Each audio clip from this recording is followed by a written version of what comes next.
One of the distinctive features of Paula is her little shaped paws. I'm going to show you how to do this with a yarn that is not black so that you can see what the steps are clearly. So I am using just a gray yarn, and what I have done is just attached, this would be your yarn end after you finish up the hand and secure the stitches. This would be what's coming out. I'm using black so that you can see the steps really clearly. But the pattern directs you to, with the yarn coming out, you put a needle on it and you insert the needle into the top of the paw, which is where the stitches are gathered here. So you're going to insert it back in there, and then you bring it out approximately in the middle of the paw. So right about there.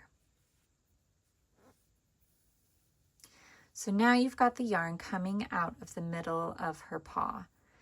And then you wrap it around to the back and stick it in the back of the hand. Now, when you bring the needle through, you want to bring it into about the same spot that it came out originally. So once that pulls through, you have this kind of looping around the side here. And then you want to cinch that up pretty tight so that it really gathers the stitches in that pattern. Now, kind of holding that here, I'm going to do that a couple more times in different spots here. So now I'm going to go over the top a little bit, go right back into that same spot, come out into the same spot on the front, pull that through and make sure it's kind of in place, and then really tighten that up. Okay, and then again, I'm going to go over here. Make sure it's kind of coming in the same spot. This time it's going to go on that side and tighten up. So now you see we've got a couple of these little paw shapes, and then one more time here, kind of close to the cuff. We'll go right back into that same spot, come up in the same spot. And this is what gives her paw this kind of shape. Now, once you've made all the little paw shapes and you're wanting to secure it, you can go back into like one of the little wraparounds and just kind of tie a knot there to secure that. And then you'll bury this end into the arm. Bring it out.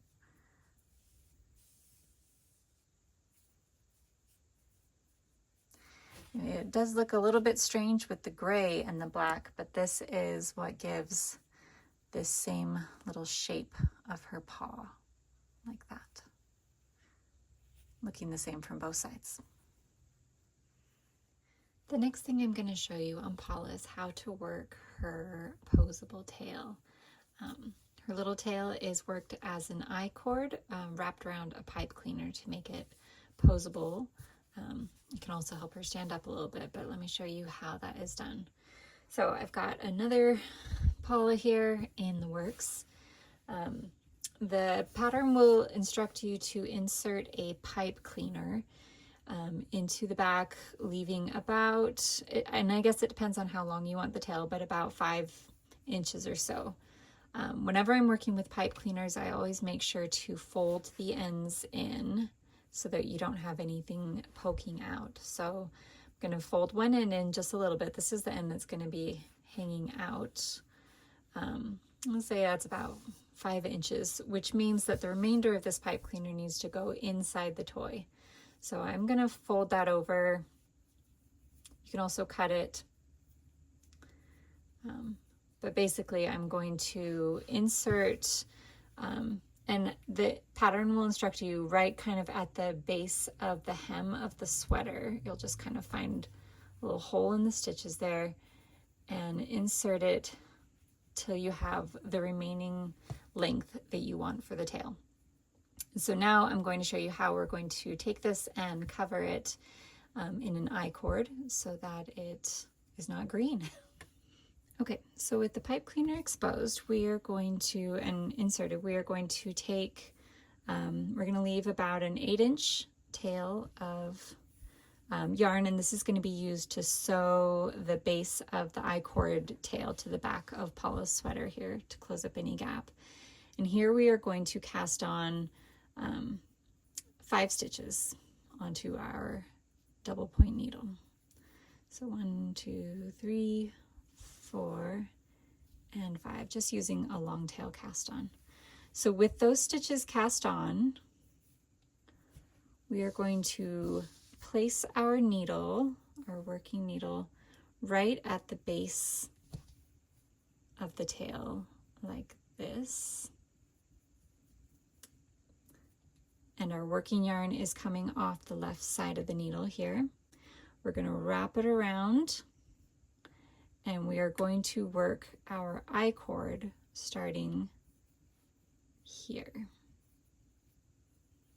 So we're going to insert our needle, and we're going to work these 5 stitches. 1, 2, and when we get to the last stitch here,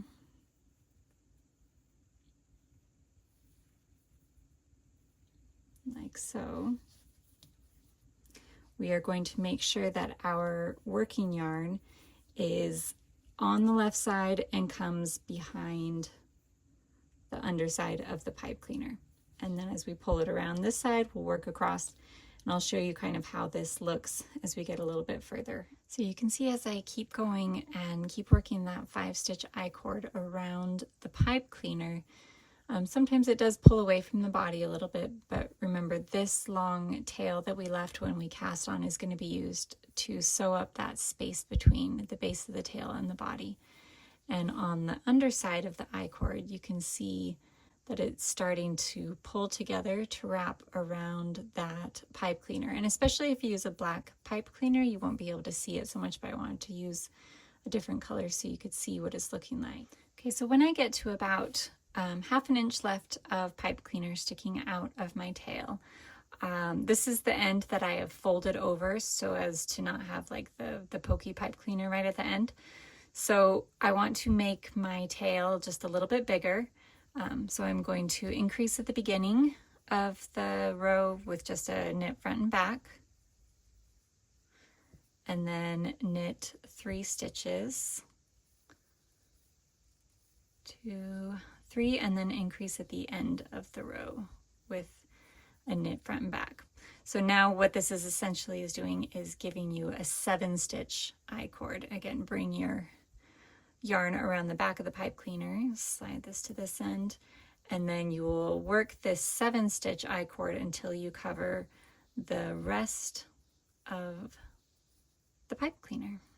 Okay, so now that we've covered the end of the pipe cleaner with our I-cord, I'm going to trim the yarn so that, trim the yarn so that I have about 5 or 6 inches here. And then I'm going to thread that end onto a yarn needle, just a blunt tip needle. Put that right on the end, and then we are going to run this through all of the stitches that are on our double point needle. So just go through each one of them.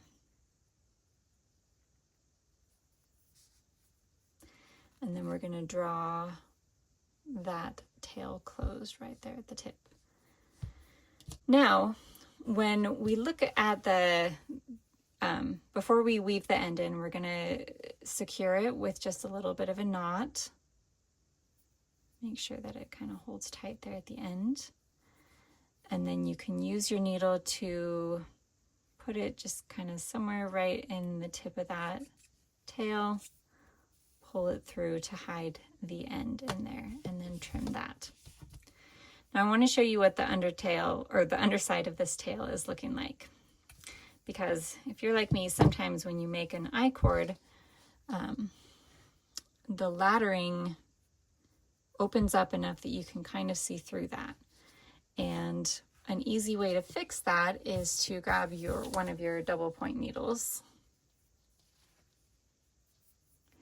And you can go in here and just kind of tighten up these stitches and it will help to close up those spaces so that you can't see through it. It just kind of makes it so that it closes around the pipe cleaner better. To finish that, we will put our needle, use our needle to put our yarn end right back here onto the needle. And then just using a whip stitch motion, we will just pick up like a stitch from the body and a stitch from the base of the tail. And you'll just go all the way around the base of the tail to make sure that it is attached to Paula's backside right there below her sweater. And that is how you attach her tail. And, you know, you can also do it without the pipe cleaner and just make it an I-cord. It won't be as posable and flexible, but it will still work for her.